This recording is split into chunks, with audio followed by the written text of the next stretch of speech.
20h sur la télévision Futur Média. Bonsoir et bienvenue à tous. Tout de suite, le sommaire de cette édition. Grande rentrée pour les nouveaux membres du gouvernement de Mahama John. La prise de contact a eu pour cadre le traditionnel Conseil des ministres. L'occasion pour les nouveaux venus de mieux faire connaissance avec leurs collègues et le chef de l'État. Les agents du Conseil régional pestent contre le non-versement de leur salaire et pour se faire entendre, ils ont organisé un sit-in ce mercredi. Ils menacent d'en faire plus si rien n'est fait pour rétablir leur situation. Des cours intensifs en français et obligatoires pour des étudiants inscrits au département d'arabe de l'UCAD. Un véritable paradoxe pour ces derniers qui doivent valider les modules en français pour réussir leur parcours scolaire. Et puis l'Argentine, dernier espoir pour que cette coupe tant convoitée ne s'envole pas vers l'Europe. L'équipe de Messi affronte les Pays-Bas depuis quelques instants, au moment où les Brésiliens analysent leur déroute historique face à l'Allemagne. Voilà pour les titres, le développement, c'est tout de suite.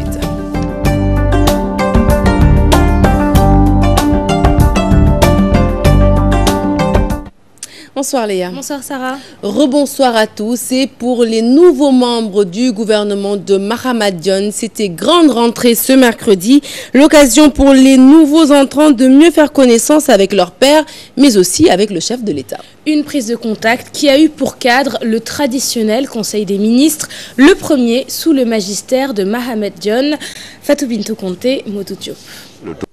Ce mercredi, les 30 ministres et 3 ministres délégués que compose le nouveau gouvernement de Mohamed Boun Abdallah Dionne ont sacrifié aux traditionnelles prises de contact entre eux et le chef de l'État. Pour les nouveaux ministres, la tâche s'annonce ardue.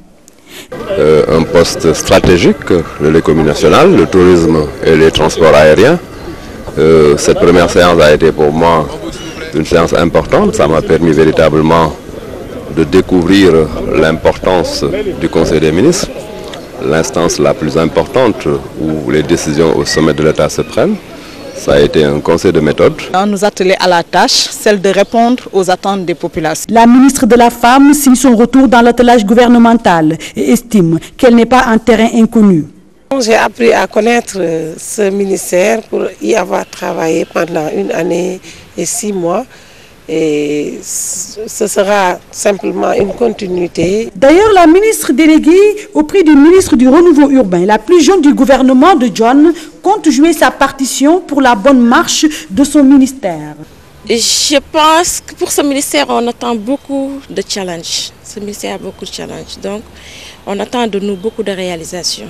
Donc, vous conviendrez avec moi qu'il y a beaucoup d'attentes quand même qui est là du côté des populations et surtout des banlieues. L'équipe de Mohamed John a beaucoup de défis à relever, surtout en cette période où l'eau et l'électricité restent introuvables pour les Sénégalais.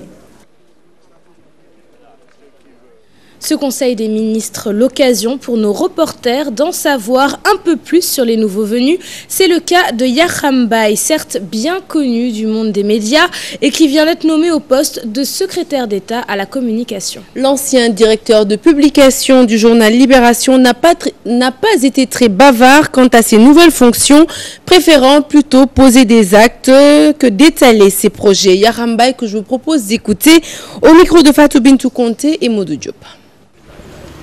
Moi, à l'instant, je préfère agir, poser des actes plutôt que de dire je vais faire ceci ou je vais faire cela. D'autant plus que je ne sais pas ce qui se passera dans 1 heure de temps parce que je ne suis qu'un humain. Donc l'homme propose, Dieu dispose. C'est que ma volonté, là où je veux aller plus ou moins, je le sais, mais je préfère qu'on me juge sur les actes posés plutôt que des effets d'annonce, je vais faire ceci ou je vais faire cela. Nous parlons de tout à fait autre chose à présent, de ce sit-in des agents du Conseil régional ce mercredi. Ils pestent contre le non-versement de leur salaire. Pour se faire entendre, ils ont barré la route, brûlé des pneus et menacent de passer à la vitesse supérieure si rien n'est fait. Salimata Aoussek, Mohamed Dia. Retard de paiement, non-intégration dans la fonction publique, des promesses non tenues, suffisant pour ces travailleurs de sonner l'alerte. On a resté 1 mois sans salaire, mais c'est-à-dire que l'acte qu'on a, c'est-à-dire que la manière qu'on a transféré l'argent, c'est la raison pour laquelle on a réagi aujourd'hui. Le ministre avait dit que le 1er mai, ce sera cadeau pour les agents de conseil régional. et toutes les collectivités locales. Et c'est tout à fait faux. Mais je pense que par exemple, cette statut-là doit régler notre problème tous. Ces grévistes annoncent que leur percepteur n'a reçu que la moitié de leur dû. C'est une situation, quand même, dans un pays où le nouveau Premier ministre vient de demander aux Sénégalais d'aller travailler. Nous avons déjà travaillé. Peut-être c'est eux qui dormaient, mais nous avons travaillé. Ils doivent nous payer nos salaires. Alors nous avons constaté que le fonds de dotation qu'on devait avoir, ils nous ont même pas donné 50% de la dotation. Ensuite, ils ont prélevé sur le fonds de dotation 360 millions qu'ils ont affectés au service de sécurité de proximité, ce qui est une aberration. L'acte 3 de la décentralisation, origine de leurs difficultés.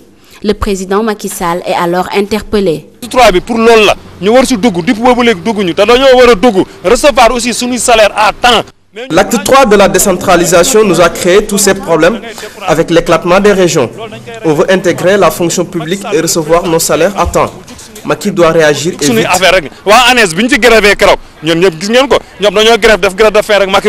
Ces agents du Conseil régional de Dakar menacent de remettre cela si rien n'est fait. Ils disent être à bout car étant des soutiens de famille. Aujourd'hui, on a réagi, mais demain ce sera pur. Inch'Allah, demain ce sera pur. Parce qu'on nous doit payer nos salaires sans délai. Dans cette affaire, nous avons tenté de joindre en vain les responsables du Conseil régional. Nos micros restent ouverts afin que ces derniers puissent donner leur version des faits.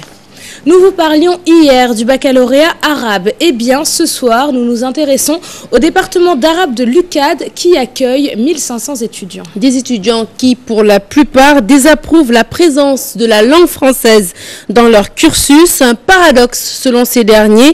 Dans le département d'arabe, des cours intensifs en français sont aujourd'hui nécessaires pour réussir ce parcours. Aminata Mbaresso, Youssou Baro.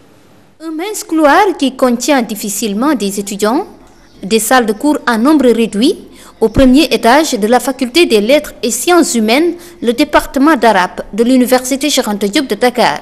Ici, les cours sont dispensés en français et en arabe. Tous les cours pratiquement, mais il y a certains cours qui se font en français. Comme par exemple, nous en licence 3, il y a des cours qui se font en français, le falsafa et le soufisme. Pour la première année, la majeure partie des cours, c'est des cours arabes, mais on essaye toujours de les dispenser en arabe et en français, mais souvent on privilégie le français. Mais avec l'avènement du baccalauréat arabe, des étudiants orientés dans ce département éprouvent des difficultés dans la langue française. Département d'arabe, comme dans tous les départements de langue, eh bien, il y a des matières en arabe, il y a des matières arabes, en arabe et en français comme thème et version, la traduction. Il y a des matières uniquement en français comme par exemple la littérature française, la linguistique ou même la langue étrangère comme anglais ou espagnol. Et cela pose problème pour effectivement ces étudiants bacheliers du système privé. L'université Cheikh Anta Diop de Dakar, aujourd'hui la seule à disposer d'un département d'arabe. Environ 1500 étudiants. Avec le baccalauréat arabe, on craint un sureffectif. Il aurait fallu, à mon avis, attendre 2-3 ans, le temps que les étudiants passent seconde, première, terminale, pour avoir au niveau de français, au niveau de culture générale. Une initiation à la langue française avant le baccalauréat, des cours intensifs en français, une formation plus variée, autant de préoccupations des acteurs de l'enseignement arabe.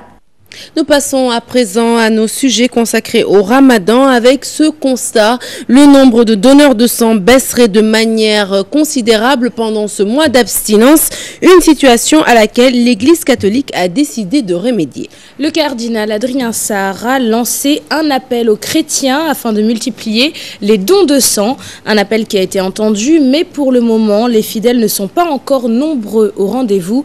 Aïssatou Païfal, Youssou Baro. Centre national de transfusion sanguine, un calme plat, pas beaucoup de donateurs en vue. La salle de prélèvement presque vide. En cette période de Ramadan, les donneurs de sang musulmans ont presque déserté les lieux.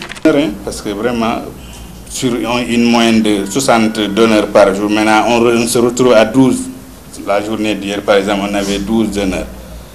Ouais. Donc avec l'appel du pape, peut-être qu'on approchera les 50, les 40 donneurs pour le mois de Ramadan. Parce que c'est un mois qui qui nous fait payer un lourd tribut en matière de collecte de sang, comme vous le savez, avec les contraintes liées aux jeunes. Donc il a adressé une correspondance. Ce fidèle lui fait partie des premiers à avoir répondu à l'initiative du cardinal. J'ai appris ça donc à travers les médias. Et j'ai dit, bon, c'est vrai, c'est le moment donc, disons, d'aider nos parents musulmans, d'aider surtout donc les malades. Et je suis venu répondre donc à l'appel du cardinal. Quand j'étais en activité, je donnais donc du sang. Bon, mais ça fait environ 2 ans que je ne l'ai pas fait. Pour la toute première fois, ce jeune homme vient sauver des vies. Je suis musulman, oui.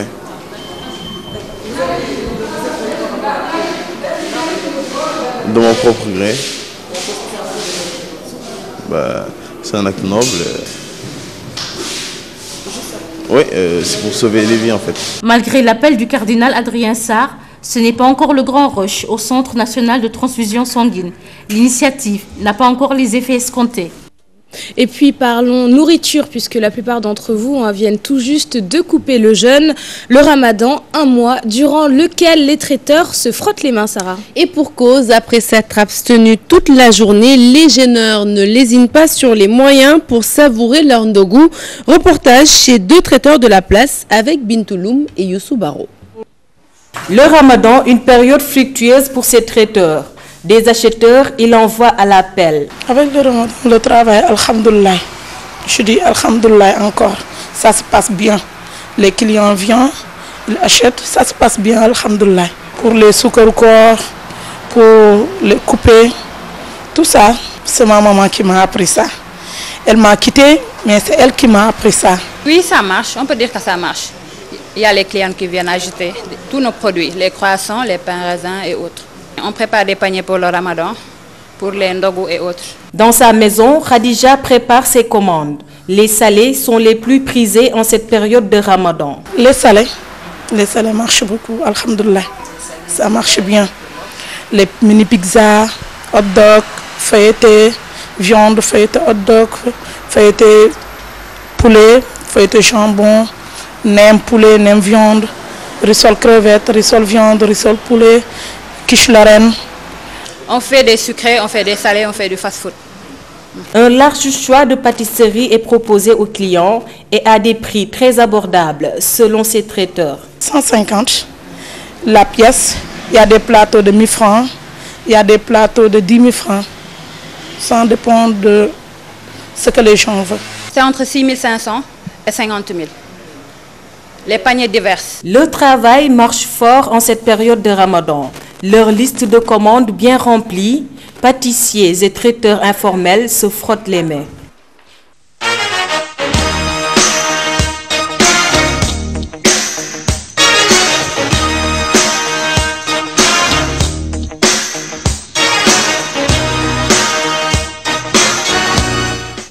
La page des sports avec des nouvelles du mondial. L'Argentine, dernier rempart pour que cette coupe plutôt tant convoitée, ne s'envole vers l'Europe. L'équipe de Messi affronte les Pays-Bas depuis 20h à Sao Paulo et c'est la seconde affiche des demi-finales de cette 20e édition de la Coupe du Monde. Une rencontre qui est un peu le remake de la finale du mondial 1978, Léa. Et puis victoire sans commune mesure des Allemands sur les Brésiliens. 7-1, une déroute historique pour l'équipe qui accueille la compétition. Les supporters brésiliens ne croient pas à la deuxième défaite à domicile dans l'histoire du football brésilien. Chez les supporters allemands, cette victoire est synonyme de satisfaction totale, comme on peut l'imaginer. Un compte-rendu du match de nos envoyés spéciaux au Brésil, Mamfatou Ndoye et Mor Harma. Non, sérieusement, je ne crois pas à la défaite de la Seleção. Je n'ai jamais vu une mauvaise prestation et puis le score est fleur. Difficile pour ce supporter de trouver les mots afin d'exprimer sa douleur. Le ciel est bel et bien tombé sur la tête de millions de Brésiliens. La faute à une Mannschaft intraitable. 5 buts marqués entre la 10e et la 29e minute, tout juste incroyable.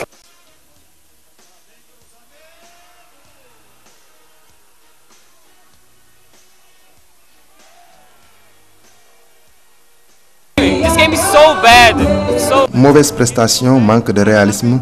Les qualificatifs ne manquent pas. En tout cas, je ne suis pas du tout content aujourd'hui. Le Brésil sans Neymar, sans Thiago Silva, n'a pu rien faire devant la maîtrise collective et tactique des Allemands. En deuxième mi-temps, le cauchemar se poursuit. Schröle marque 2 autres buts, 7-0, un score fleuve, surprenant même pour les supporters allemands. It was unbelievable and I don't understand the score. 7-1 is unbelievable. Je suis très ému, c'est une surprise pour nous. Notre équipe a gagné 7 buts à 1 pour vous dire que l'effectif a tourné au bon régime. Versus Brazil and that's the only one I think. Ever. Jamais, je ne m'y attendais pas à un tel score. I'm so happy. I cannot wait for the final. 1950, les Brésiliens avaient perdu en finale 2-1 au stade de Maracana devant l'Uruguay. Les nouvelles générations se souviendront de cette cruelle désillusion avec cette lourde défaite en demi-finale à domicile devant l'Allemagne. La Seleção devra se remettre de cette douche froide pour jouer le match de la 3e place. Et nous restons avec cette défaite incroyable des Brésiliens. La défense défaillante du Brésil en serait la principale raison. Cette déroute historique à domicile risque d'ailleurs de coûter une non-sélection à plusieurs joueurs brésiliens. C'est l'analyse d'un journaliste brésilien, Adalberto, est au micro de Mamfatundoy et Moharma. I think the defense of Brazil have so many spaces. Dans la défense brésilienne, il y a eu trop d'espace, visiblement un manque d'organisation et l'absence de Thiago Silva dans cette défense s'est vraiment fait sentir puisque c'est un très bon joueur et un leader pour le groupe. L'absence de Thiago, je crois, a été plus préjudiciable que celle de Neymar.